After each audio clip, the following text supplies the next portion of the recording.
Tem favorito. Você sabe que clássico eu não fico em cima do muro do negócio de aqui, tem favorito. Favorito é o Flamengo. Ah, é? O favorito é o Flamengo. O Flamengo tá pronto, o elenco tá pronto. O Vasco não tem sequer elenco, tá montando o time que tá jogando, às vezes é na conta do chá. Hoje eu tenho certeza que eles têm muito mais respeito por nós do que talvez eles tinham no início da temporada. Tem? Bacana, a gente vai puxar eles vão Será? puxar a gente. A ideia é que seja um grande espetáculo e da minha parte eu quero sair vitorioso. Sim. O menino Igor tá jogando. Matheus França, Matheus França. Cunha. Ele e jogou a Pablo, joga o Rodrigo Caio e tem também o Everton Cebolinha, que eu acho que está começando a recuperar. Eu digo, ele tem um volume... O Cebolinha a vaga dele ele tá se garantindo. Tá amadurecendo. Então ele tem um número que talvez o Flamengo contra o Vasco seja uma mescla, pode ser, deste time. Eu acho que ele vai errar, penso eu, tendo o Pedro recuperado, não voltar a ter Gabigol e Pedro. Aí você fala, puxa, mas o Cebolinha precisa entrar no time. Então, Gabigol, Pedro, Cebolinha.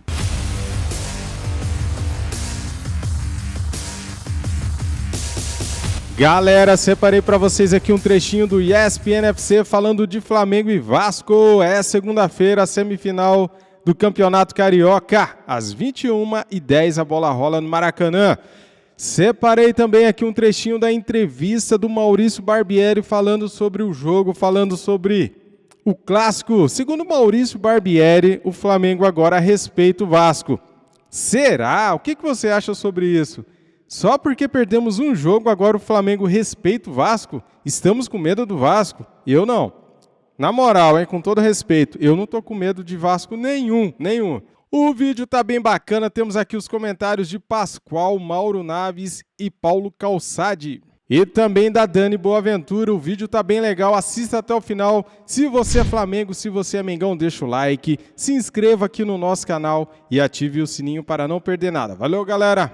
E as imagens são da ESPN Grupo Disney, vou deixar aqui na descrição do vídeo o link do canal da ESPN Brasil como créditos. Vamos lá então curtir aqui esse trechinho que eu separei para vocês. Simbora! Em cima da hora.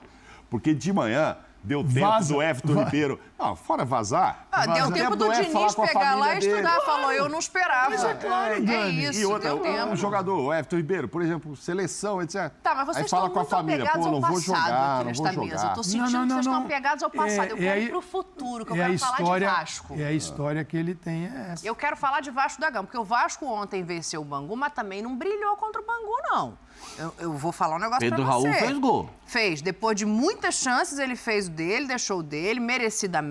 Mas o Vasco não Bangu tá teve pronto. jogador expulso. Não, eu tô falando de Vasco assim, porque o que eu quero saber, Oswaldo Pascoal? Você que é uma pessoa que, dá as cartas.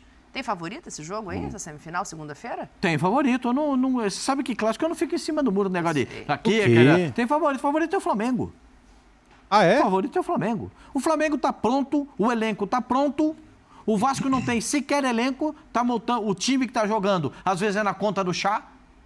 Concordo. Né? Falta até jogador, o treinador faz um trabalho muito bom, que bota os caras para jogar, eles já entenderam a filosofia de trabalho do treinador.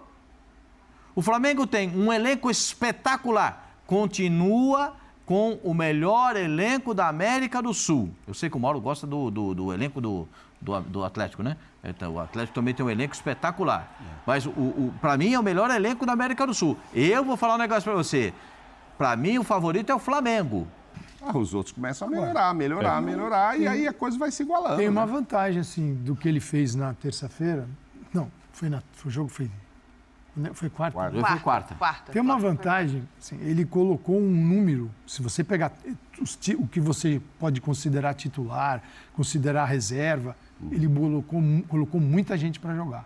Muita gente. Sim. O menino Igor tá jogando. Matheus França. Cunha. Ele jogou a Pablo, joga o Rodrigo Caio e tem também o Everton Cebolinha, que eu acho que está começando a recuperar. Eu digo, ele tem um volume... O Cebolinha a vaga dele ele tá se garantindo. Tá amadurecendo. Então ele tem um número que talvez o Flamengo contra o Vasco seja uma mescla, pode ser, deste time de quarta com aquele Flamengo que a gente conhece. Porque ele tem jogadores para utilizar. Não é aquele grupo fechado que tem 12 e 13, as alterações são sempre as mesmas, você fica olhando para o banco e não sabendo o que vai acontecer com aqueles jogadores. Mas eu tenho uma coisa que é fundamental. Ele não pode, com 15 minutos, tirar Gabigol e debochado. Não, quando Com ele 15 tem do todo segundo mundo tempo. agora, por exemplo, não sabemos quem ele vai colocar em campo. Eu acho que ele vai errar, penso eu, tendo o Pedro recuperado, não voltar a ter Gabigol e Pedro.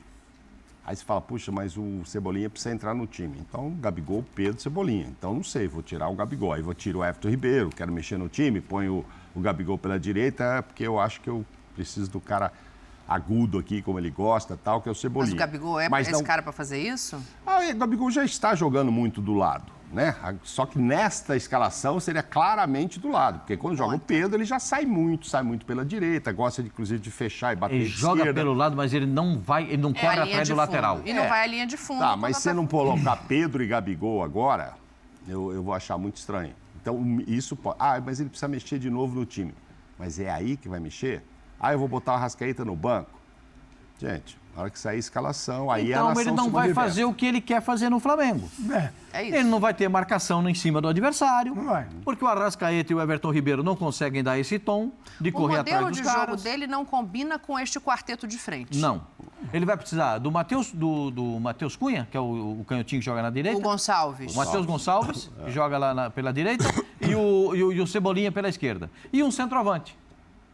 Mas ele não botou o Gonçalves nesse jogo. Aí entendeu? depende do sistema. Botou o França. Botou o Matheus França para ajudar o Pois é. meio, porque ele precisava povoar o meio contra o Fluminense. Mas depende do sistema. Entendeu? Depende do sistema. Depende como é. E aí o Diniz, no segundo tempo, deu a volta nele, Deu. mexendo no meio do... Quando ele tirou, quando botou o Pirani para ficar a bola mais Recuou, André. a bola triangulada. A bola sai fazer o triângulo, os triângulos pelos lados do campo, que o Fluminense usa muito. São os triângulos da esquerda e os triângulos da direita. Para aproximação, né? Porque aí você ganha o jogador que tem qualidade, você perde a velocidade do Keno. Perde. Que é um jogador de explosão, um jogador de velocidade. Do drible, você perde. Mas você ganha o cara da bola. Segura a Ele bola, deu a passa a oportunidade de bola. fazer mais um elogio ao Diniz, né? Lembrando do Pirani, né? Que o Diniz foi lá no Santos, treinou, gostoso. O cara desprezado lá no Santos. O Diniz, não, para mim serve, vem pro meu elenco. Tá aí, ó, faz um gol importante desse. Vocês estão falando de formação do Flamengo e eu estou pensando o seguinte, essa formação do Flamengo, ela vai passar muito por se o Vitor Pereira concorda ou não com o que disse o Barbieri. Será que o Vitor Pereira vai levar em conta quem está do vai outro ser lado papo para de André montar com esse Gabigol time? também? Quero ouvir o Barbieri. Fala, Barbieri. Vamos ver. Hoje eu tenho certeza que eles têm muito mais respeito por nós do que talvez eles tinham no início da temporada. Tem? Bacana, a gente vai puxar eles vão Será? puxar a gente. A ideia é que seja um grande espetáculo e da minha parte eu quero sair vitorioso. Eu trocaria a palavra tranquilidade pela vantagem. Eu acho que a gente não vai entrar mais tranquilo por conta disso. A gente entra sabendo que se no final dos dois confrontos a gente tiver dois resultados iguais, a gente está classificado. Isso é um ponto importante, mas não é definitivo. A gente precisa construir durante os jogos para que isso seja determinante ou que a gente nem precise. O ideal é isso, na minha cabeça, na cabeça dos jogadores, a ideia é que a gente possa fazer dois grandes jogos e nem precisar dessa vantagem. Mas é isso, não vejo nem tranquilidade, nem relaxamento, nada. A gente vai enfrentar uma grande equipe, uma equipe que vem com conquistas recentes ao longo dos anos, um elenco extremamente competente, vitorioso, que por mais que talvez não esteja no seu melhor momento, sempre é perigoso, sempre é um desafio muito grande enfrentá-los. Então a gente vai com bastante humildade, bastante pé no chão. É importante que a rivalidade fique dentro do campo, que a gente consiga conviver e entender que é um jogo de futebol. Do nosso lado a gente quer ganhar demais, do lado deles eu tenho certeza que também, e faz parte do espetáculo essa doação, essa entrega para ganhar o jogo, mas tem que terminar ali dentro das quatro linhas, fora a gente tem que se respeitar. Sabe o que o Barbieri me lembrou? O respeito voltou. O discurso lá de trás. Vai ter esse respeito, Calçado? Você acha que o Vitor Pereira vai olhar o adversário? É uma característica dele, mas não é uma característica do Flamengo. Olhar Calma, Barbieri. Só ganhou um jogo do Flamengo. Muita calma, hein? o adversário para postar o time em campo? Eu acho que esse respeito não é só um respeito em relação ao adversário dentro de campo, é um respeito na cidade do Rio de Janeiro. Porque o Vasco se desrespeitou durante muito tempo, tudo que aconteceu lá dentro, né? Aí eu volto lá para o Eurico, né? Tem gente que achava aquilo legal, bacana, e deu no que deu. O Vasco quase que abriu a casa na segunda divisão, porque parecia ser o lugar dele. E não é. o Vasco é muito grande. Então, quem faz uma SAF com o Vasco, está fazendo uma SAF com o Vasco e mirando o Flamengo também. Porque é uma delícia ter o Flamengo como rival hoje. Ele te joga lá para o alto, porque você tem um parâmetro fenomenal. Então, é um trabalho que está começando, arrumando a casa literalmente. É melhorando o centro de treinamento, é melhorando a estrutura interna, os modelos, os processos e tal. Algo que o Flamengo já atingiu e pode até melhorar, porque eu acho que o Flamengo precisa afinar um pouco sua área profissional do futebol, mas o Vasco está tentando fazer isso e começou 2, 3 meses. Então não dá para chegar e falar assim, pegar o Vasco e o Flamengo e analisar na mesma mesa e falar assim, é igual, respeito, vai voltar. Está voltando, porque ganhou do Flamengo, é um time que você não vai lá e goleia fácil. Eu acho que tem um espírito... Vai jogar com desvantagem agora, a vantagem é do outro. Tem um ambiente no Vasco muito favorável para melhorar. Agora, o torcedor do Vasco também tem que... Seguinte, gente, não vai dar para encarar o Flamengo todo jogo, assim não vai ser. Também estou com o Pascoal. Acho que o Flamengo tem muito mais condições de, na segunda-feira, ganhar o jogo. É favorito. Com o Pascoal. Assim, para mim, favorito, assim, se é 51%, não, já sim, é. Mas... Então é. Para mim é 60-40. Para mim ele tem vantagem. Igual do último Vasco. Do último Vasco e Flamengo, 60-40. Agora, o Flamengo pode transformar o seu 60 em 0. Como ele transformou no último jogo. Mas você acha que isso passa pela escalação, por quem está indo Passa a escalação, passa pela motivação. Eu não acho que o time do Flamengo seja pipoqueiro. Eu discordo do torcedor. Pelo amor de Deus. Isso é Eu discordo do torcedor. A vontade que o time entrou em campo, 1-0 de jogo, o Gabigol tinha que ser expulso. A bola rolou, ele deu um pontapé no André sem nenhuma necessidade e chutou a bola contra o seu companheiro de profissão. Aquilo se é na Inglaterra, aquilo é expulsão direto. Não importa se é com 1 minuto, o juiz não tem que saber se ele vai estragar o jogo ou não. O juiz não estraga o jogo. Quem estraga o jogo é o jogador. Com um lance desse, quem estragou o jogo é o jogador. O juiz não estragou o jogo. Vai ser expulso? O Gerson, para que deu aquela entrada? Essa motivação, esse trabalho, essa gana, assim, mudou, porque o Flamengo tinha jogos que... Por quê? Porque o Flamengo se acostumou a ganhar da maioria, cada um fazendo o seu, muito bem feito, nem sempre tão coletivo. Quando o Flamengo alcança um nível de futebol coletivo superior, como tinha com o Jorge Jesus, que é um bom exemplo, aí fica insuportável, porque a técnica dentro do coletivo, ela arrebenta. Mas ele se acostumou ao seguinte, com esse festival de trocas, Dani, entra treinador, sai treinador. O treinador, o cara faz, ele se garante. Porque a cada 3, 4 meses tem alguém dando uma ordem e treinando de um jeito diferente. Pô, é terrível, é chato. Mas pra agora caramba. acho que tocou num ponto, Calçado, que a gente tem falado isso, inclusive falamos antes desse último jogo, já que ele quer mexer, tá com a corda no pescoço e acha que o Arrascaeta não tá bom, eu vou tirar, eu vou tirar porque é a minha corda que tá no pescoço e tal. Mas é a história de mexer nesse quarteto. Que lá em 19 dava certo e não era o Pedro, mas era o Bruno, eram 2 atacantes ali, a Gabigol com o Bruno Henrique, quando precisava. Uma outra característica, né, do Pedro é mais enfiado, velocidade do Bruno Henrique. O JJ jogava no 4-3-3, né? Era um outro modelo de jogo. Então, mas eu digo assim, já tinha o Everton Ribeiro? Tinha. Já tinha o talento do Arrascaeta? Tinha. Tinha o Gabigol? Tinha. E tinha o Bruno Henrique? Tinha. Aí, com o Pedro, também deu certo com o Dorival. Ou seja, estão falando desses 4, que são 5, depende, porque é óbvio, quando voltar o Bruno Henrique, vai ter que decidir. Aí você tem coragem de chegar ali e falar, pô, preciso. Porque a última vez que ele fez, que tirou o Arrascaeta antes, nossa, um imbecil, tirou o craque do jogo e tal. Aí, quando o Del Valle, o Arrascaeta estava ruim, estava mal. Não, mas eu não vou mexer, não. Aí ele faz o gol, tudo bem. Aí contra o Fluminense, com 15 no segundo tempo, ele tira o Gabigol e o Arrascaeta. Então, mas é difícil. A questão não é quem ele tira, a questão é quem ele coloca no lugar. Ele colocou mal dessa vez. A equipe. Acho que a primeira pergunta é, 3 zagueiros, eles ficam ou foi circunstancial? Pedro e Gabigol, volta Se ou jogar não volta? com 3 zagueiros, eu acho que ele joga com 3, Gerson e o Igor, ele não tem outro volante. Tem o Vidal? Ele tem. Eu gostei do Igor, eu acho que dá para... O Igor ganhou a posição do Vidal, é isso? Acho que pode jogar, porque ele botou para jogar contra o Fluminense e ele jogou.